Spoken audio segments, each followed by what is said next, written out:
Let's take a look at this proof. What we have here is this quadrilateral PYSC,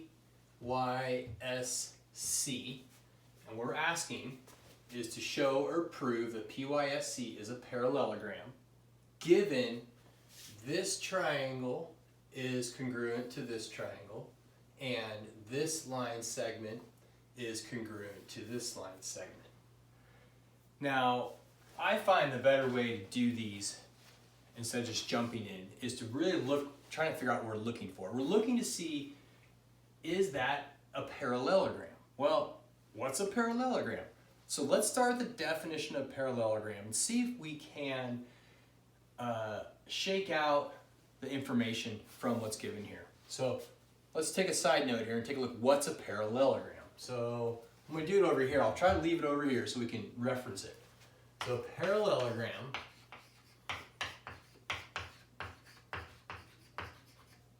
now there's really two ways to define a parallelogram. The first way is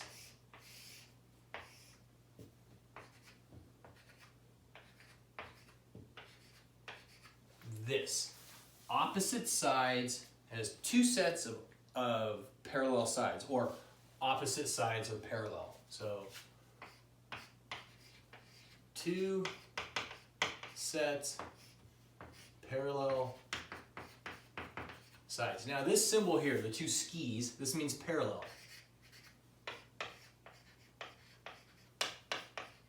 Okay, parallel. That's one way to talk about a parallelogram, define it. The second way, I'll draw it in a different direction this time, is opposite angles are congruent. Okay, so here's one way, the second way. Opposite angles are congruent. Okay? So if I can either get the lines to be parallel, we're good to go, or the opposite angles to be parallel, we're good to go. And I might be able to do it both ways. We'll see if we can do it both ways. Not always, sometimes we can't. So we are given, back to this one here, we're given a lot of information. We're given that all of these sides are congruent to these sides. We're given all of these angles are congruent to these angles. We're given that that little top and this little top's the same. I'm trying not to write too much on this because it's going to get really muddied up really fast. So let's try to stick with just what we need. So my first goal is to show that this upper line is parallel to the bottom line and this diagonal segment is parallel to this diagonal segment. So we want to see if the top and bottoms are parallel and side to side are parallel. So to do that, we're going to go back to what was given. Now what was given, again, these two triangles are the same, is this guy is parallel to this guy. Good there. And because this line right here, IY, is really a transversal, because these two angles are the same, those are opposite exterior. Those are opposite exterior angles, therefore this guy here is congruent to this one here. Okay? So now we have these four set of congruent lines, congruent angles. Those four set of congruent angles, that alone tells me the top is parallel to the bottom. So I can say PY is parallel to SC. And I can do that through opposite exterior angles, or I can use alternate exterior or alternate interior angles. So we can say alternate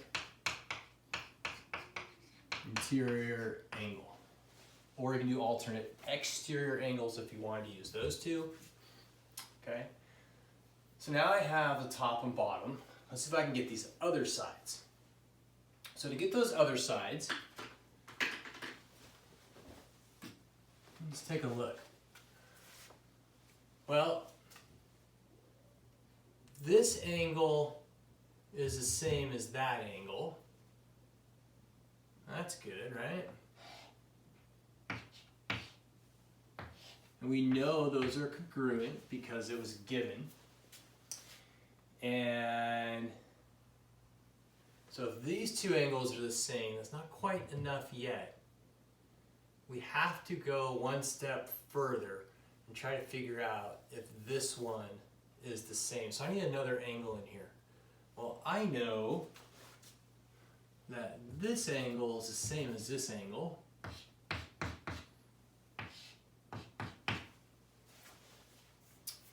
That makes this whole angle, the blue one, same as that whole angle. Okay?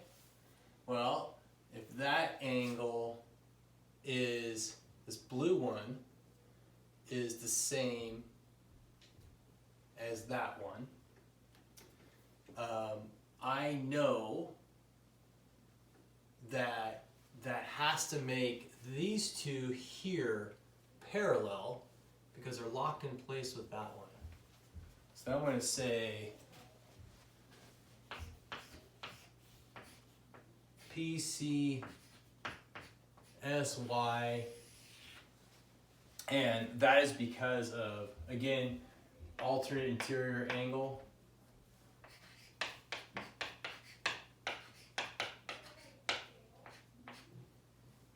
Both of these work together to say that PYSC is a parallelogram.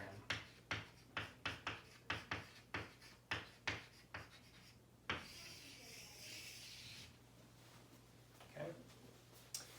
And my reasoning here is the properties of a parallelogram, two sets of parallel sides. Now I can do the same thing using angles.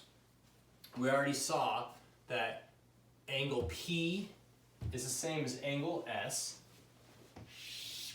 So that's one way. We can say angle P is congruent to angle S.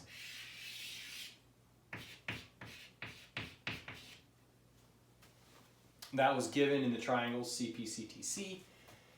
Then I can say PCS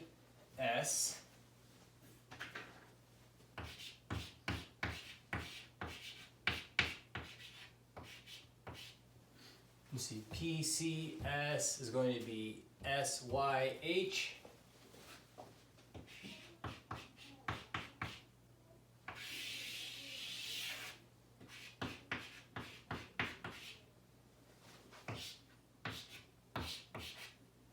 Same thing, opposite angles are congruent, therefore it's a parallelogram. So I get the same thing. Actually, I can go lazy. Okay, so I have two proofs right there. One with the angles, which was probably more straightforward, and one with the parallel lines using alternate interior angles. It's through ways like this that we can show some of these geometric shapes being congruent. Now what I've done here is a flowchart proof, and we reiterate, we have our what we're arguing and the reason. What we're trying to argue and the reason, and how those work together to give me a conclusion. In this one, I only needed 2 points. However, in a triangle, I might need 3 or 4 different points to argue that triangles are congruent or other shapes are congruent. So this is a pretty straightforward one.